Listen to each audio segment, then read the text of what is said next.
Chapter 18. The beast is calling. Tell him I'm not here. Let's hide. Where? In garbage. Natch. Had I ever been so terrified? Perhaps when Typhon raged across the earth, scattering the gods before him. Perhaps when Gaia unleashed her giants to tear down Olympus. Or perhaps when I accidentally saw Ares naked in the gymnasium. That had been enough to turn my hair white for a century. But I'd been a god all those times. Now I was a weak, tiny mortal cowering in the darkness. I could only pray my old enemy would not sense my presence. For once in my long, glorious life, I wanted to be invisible. Why had the labyrinth brought me here? As soon as I thought this, I chided myself. Of course it would bring me here, where I least wanted to be. Austin had been wrong about the maze. It was still evil, designed to kill. It was just a little subtler about its homicides now. Meg seemed oblivious to our danger. Even with an immortal monster 100 feet above us, she had the nerve to stay on task. She elbowed me and pointed to a tiny ledge on the opposite wall, where a golden apple glowed cheerfully. Had Harley placed it there? I couldn't imagine. More likely the boy had simply rolled golden apples down various corridors, trusting that they would find the most dangerous spots to roost. I was really starting to dislike that boy. Meg whispered, "Easy jump." I gave her a look that, under different circumstances, would have incinerated her. "It's too dangerous." "Apple!" she hissed. "Monster!" I hissed back. "1. No! 2. No! 3! She jumped, which meant that I also jumped. We made the ledge, though our heels sent a spray of rubble into the chasm. Only my natural coordination and grace saved us from toppling backward to our deaths. Meg snatched at the apple. Above us, the monster rumbled. "Who approaches?" His voice. Gods above, I remember that voice. Deep and gruff, as if he'd breathed xenon rather than air. For all I knew, he did. Python could certainly produce his share of unhealthy gases. The monster shifted his weight. More gravel spilled into the crevice. I stood absolutely still, pressed against the cold face of the rock. My eardrums pulsed with every beat of my heart. I wished I could stop Meg from breathing. I wished I could stop the rhinestones on her glasses from glittering. Python heard us. I prayed to all the gods that the monster would decide the noise was nothing. All he had to do was breathe down the crevice and he would kill us. There was no escaping his poisonous belch. Not from this distance. Not for a mortal. Then from the cavern above came another voice, smaller and much closer to human. "Hello, my reptilian friend." I nearly wept with relief. I had no idea who this newcomer was or why he'd been so foolish to announce his presence to Python, but I always appreciate it when humans sacrifice themselves to save me. Common courtesy wasn't dead after all. Python's harsh laugh shook my teeth. "Well, I was wondering if you'd make the trip. Monsieur Beast." "Don't call me that," the man snapped. "And the commute was quite easy now that the labyrinth is back in service." "I'm so pleased." Python's tone was dry as basalt. I couldn't tell much about the man's voice, muffled as it was by several tons of reptile flesh, but he sounded calmer and in more control than I would have been talking to Python. I'd heard the term beast used to describe someone before, but as usual, my mortal brain power failed me. If only I'd been able to retain just the important information. Instead, I could tell you what I had for dessert the first time I dined with King Minos. Spice cake. I could tell you what color chitons the son of Niobe was wearing when I slew them. A very unflattering shade of orange. But I couldn't remember something as basic as whether this beast was a wrestler, or a movie star, or a politician. Possibly all three? Next to me in the glow of the apple, Meg seemed to have turned to bronze. Her eyes were wide with fear. A little late for that, but at least she was quiet. If I didn't know better, I might have thought the man's voice terrified her more than the monster's. "So, Python," the man continued, "any prophetic words to share with me?" "In time, my lord." The last words were spoken with amusement. I'm not sure anyone else would have recognized it. Aside from myself, few had been on the receiving end of Python's sarcasm and lived to tell the tale. "I need more than your assurances," the man said. "Before we proceed, we must have all the oracles under our control." All the oracles. The words almost sent me off the cliff, but somehow I retained my balance. "In time," Python said. "As we agreed. We've come this far by biding our time, yes? You did not reveal your hand when the Titans stormed New York. I did not march to war with Gaia's giants. We both realized the time for victory was not yet right. You must remain patient for a while longer." "Don't lecture me, Snake. While you slumbered, I built an empire. I spent centuries—" Yeah. The monster exhaled, causing a tremor along the cliff face. "And if you ever want your empire to come out of the shadows, you need to deliver on your side of the bargain first.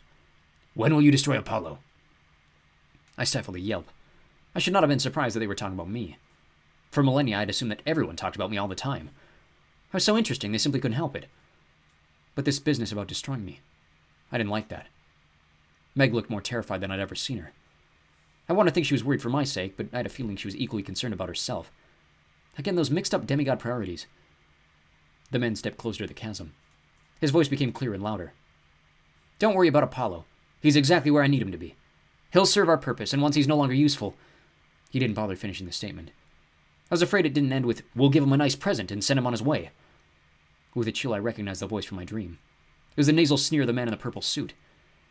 I also had a feeling I'd heard him sing before, years and years ago, but that didn't make sense. Why would I suffer through a concert given by an ugly purple-suited man who called himself the Beast? I was not even a fan of death metal polka. Python shifted his bulk, showering us with more rubble. And how exactly will we convince him to serve our purpose? The Beast chuckled. I have well-placed help within the camp, who will steal Apollo toward us. Also, I've upped the stakes. Apollo will have no choice. He and the girl will open the gates. A whiff of python vapor floated across my nose, enough to make me dizzy. Hopefully not enough to kill me. I trust you're right, said the monster. Your judgment in the past has been questionable. I wonder if you've chosen the right tools for this job. Have you learned from your past mistakes? The man snarled so deeply I could almost believe he was turning into a beast. I'd seen that happen enough times. Next to me, Meg whimpered. Listen here, you overgrown reptile, the man said. My only mistake was not burning my enemies fast enough. Often enough. I assure you I'm stronger than ever. My organization is everywhere. My colleagues stand ready. When we control all 4 oracles, we will control fate itself. And what a glorious day that'll be. Python's voice was jagged with contempt. But beforehand, you must destroy the 5th oracle, yes? That is the one I cannot control. You must set flame to the grove of... Dodona, I said. The word leapt unbidden from my mouth and echoed through the chasm. Of all the stupid times to retrieve a piece of information, of all the stupid times to say it aloud, the body of Lester Papadopoulos was a terrible place to live. Above us, the conversation stopped. Meg hissed at me. You idiot! The beast said, What was that sound? Rather than answer, Oh, that's just us, we did something even more foolish. One of us, Meg or me, personally I blame her, must have slipped on a pebble. We toppled off the ledge and fell into the sulphurous clouds below. Squish. The labyrinth most definitely had a sense of humor. Instead of allowing us to smash into a rock floor and die, the maze dropped us into a mound of wet, full garbage bags. If you're keeping score, that was the 2nd time since becoming mortal that I had crash-landed in garbage, which was 2 more times than any god should endure. We tumbled down the pile in a frenzy of 3-legged flailing. We landed at the bottom covered with muck, but miraculously still alive. Meg sat up, glazed in a layer of coffee grounds. I pulled a banana peel off my head and flicked it aside. Is there some reason you keep landing us in trash heaps? Me? You're the one who lost his balance. Meg wiped her face without much luck. In her other hand, she clutched the golden apple with trembling fingers. Are you all right? I asked. Fine, she snapped. Clearly that wasn't true. She looked as if she'd just gone through Hades' haunted house. Pro tip, don't. Her face was pallid. She had bit her lips so hard her teeth were pink with blood. I had also detected the faint smell of urine, meaning one of us had gotten scared enough to lose bladder control. And I was 75% sure it wasn't me. That man upstairs, I said. You recognized his voice? Shut up! That's an order! I attempted to reply.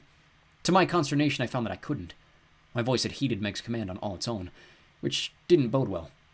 I decided to file away my questions about the beast for later. I scanned our surroundings. Garbage chutes lined the walls on all 4 sides of the dismal little basement. As I watched, another bag of refuse slid down the right-hand chute and hit the pile. The smell was so strong it could have burned the paint off the walls if the gray cinder blocks hadn't been painted. Still, it was better than smelling the fumes of python. The only visible exit was a metal door marked with a biohazard sign. Where are we? Meg asked. I glared at her, waiting. You can talk now, she added. This is going to shock you, I said. But it appears we're in a garbage room. But where? It could be anywhere. The labyrinth intersects with subterranean places all around the world. Like Delphi. Meg glowered at me as if our little Greek excursion had been my fault. And not... Oh, well, okay. Only indirectly my fault. That was unexpected, I agreed. We need to speak with Chiron. What's Dodona? I'll explain it all later. I didn't want Meg to shut me up again. I also didn't want to talk about Dodona while trapped in the labyrinth. My skin was crawling. I didn't think it was just because I was covered in sticky soda syrup. First, we need to get out of here. Meg glanced behind me. Well, it wasn't a total waste. She reached into the garbage and pulled out a second piece of glowing fruit. Only 1 more apple to go. Perfect. The last thing I cared about was finishing Harley's ridiculous race, but at least it would get Meg moving. Now why don't we see what fabulous biohazards await us behind that door?